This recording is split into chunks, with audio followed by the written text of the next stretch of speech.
എല്ലാവർക്കും news first മലയാളത്തിന്റെ പുതിയ വീഡിയോയിലേക്ക് സ്വാഗതം. ക്രിക്കറ്റ് ലോകത്തെ ഏറ്റവും പുതിയ വാർത്തകൾ ആദ്യമേ അറിയാൻ ഈ ചാനൽ മറക്കാതെ സബ്സ്ക്രൈബ് ചെയ്യുക. ഓസ്ട്രേലിയക്കെതിരായ ആദ്യ ഏകദിനത്തിൽ ദയനീയമായി തോറ്റതിന് പിന്നാലെ ഇന്ത്യൻ ടീം തങ്ങളുടെ രണ്ടാം ഏകദിനം അഡ്ലേഡ് ഓവലിന്റെ മനോഹരമായ മൈതാനത്ത് കളിക്കാൻ ഒരുങ്ങുകയാണ്. ഇത് ടീം ഇന്ത്യയെ സംബന്ധിച്ച് ഡു ഓർ ഡൈ എന്ന നിലയിലുള്ള പോരാട്ടമാണ്. കാരണം ഈ രണ്ടാമത്തെ ഏകദിനം തോറ്റാൽ ടീം ഇന്ത്യയ്ക്ക് പരമ്പര നഷ്ടമാകും. ആദ്യ മത്സരത്തിലെ നാണക്കേടുണ്ടാക്കിയ തോൽവിക്ക് ശേഷം ഓസ്ട്രേലിയൻ ടീമിനെ രണ്ടാം മത്സരത്തിൽ തകർത്തെറിയാൻ യുവ ക്യാപ്റ്റൻ ശുഭ്മാൻ ഗിൽ തന്റെ അപകടകാരിയായ പ്ലേയിംഗ് 11 പ്രഖ്യാപിച്ചു കഴിഞ്ഞു. നിലവിൽ ഇന്ത്യൻ ടീമിന്റെ പ്ലേയിംഗ് 11 വളരെയധികം ശക്തമായിട്ടുണ്ട്. ഇത് കണ്ട Australian team captain Mitchell Marsh ഇപ്പോൾ തന്നെ വിയർക്കാൻ തുടങ്ങിയിരിക്കുന്നു എന്നതാണ് ഏറ്റവും പുതിയ വാർത്തകൾ ആരാധകരെ പങ്കുവെക്കുന്നത്. ഓസ്ട്രേലിയയെ രണ്ടാം ഏകദിനത്തിൽ തകർക്കാൻ ഇന്ത്യൻ ക്യാപ്റ്റൻ ശുഭ്മാൻ ഗിൽ തന്റെ പ്ലേയിംഗ് 11 ഉൾപ്പെടുത്തിയ കളിക്കാരൊക്കെയെന്ന് നോക്കിയാൽ ആദ്യ ഓപ്പണറായി മുൻ ക്യാപ്റ്റനും പരിചയസമ്പന്നനുമായ രോഹിത് ശർമ്മയും ഒപ്പം ക്യാപ്റ്റൻ ശുഭ്മാൻ ഗില്ലും ഇന്ത്യൻ ഇന്നിംഗ്സിന് തുടക്കമിടും. ഈ ലോകോത്തര ഓപ്പണിംഗ് കൂട്ടുകെട്ട് ഇന്ത്യക്ക് മികച്ച തുടക്കം നൽകുമെന്നതാണ് പ്രതീക്ഷയും ചരിത്രവും. മൂന്നാം നമ്പറിൽ വിരാട് കോഹ്ലിയുടെ തിരിച്ചുവരവ് ടീമിന് കൂടുതൽ കരുത്ത് നൽകുന്നു. ചേസ് മാസ്റ്റർ എന്നറിയപ്പെടുന്ന കോഹ്ലി മധ്യനിരയുടെ നെടുംതൂണാണ്. 4ാം നമ്പറിൽ ശ്രേയസ് അയ്യർ ടീമിലുണ്ട്. 5ാം നമ്പറിൽ വിക്കറ്റ് കീപ്പർ ബാറ്റ്സ്മാനായി നിലവിൽ മികച്ച ഫോമിലുള്ള KL രാഹുലാണ് കളിക്കുക.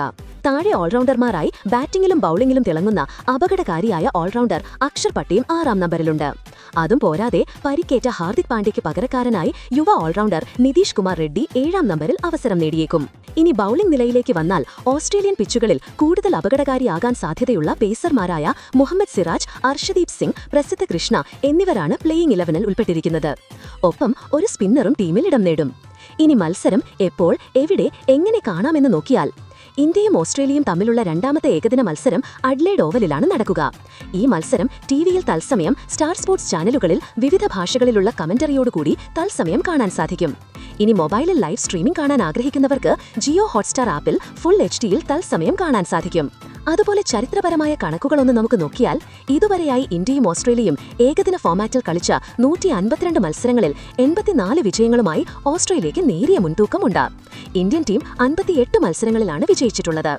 എന്നാൽ ഇന്ത്യൻ ടീം ദുർബലരല്ലെന്നും അവസാന ചാമ്പ്യൻസ് ട്രോഫിയിൽ ഇരു ടീമുകളും ഏറ്റുമുട്ടിയപ്പോൾ ഇന്ത്യ വിജയിച്ചിരുന്നു എന്നതും ശ്രദ്ധേയമാണ്. എന്തായാലും രണ്ടാം മത്സരത്തിൽ ഇന്ത്യയുടെ വിജയത്തിനായി നമുക്ക് കാത്തിരിക്കാം. അപ്പോൾ ഈ പ്ലേയിംഗ് 11ന്റെ കരുത്തിൽ ഇന്ത്യക്ക് പരമ്പരയിൽ തിരിച്ചുവരവ് നടത്താൻ കഴിയുമോ എന്നുള്ളത് കാത്തിരുന്ന് കാണേണ്ടതാണ്.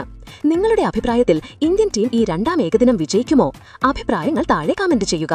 അപ്പോൾ ഇതുപോലത്തെ കൂടുതൽ ക്രിക്കറ്റ് വാർത്തകൾക്കായി ഈ ചാനൽ മറക്കാതെ സബ്സ്ക്രൈബ് ചെയ്യുക.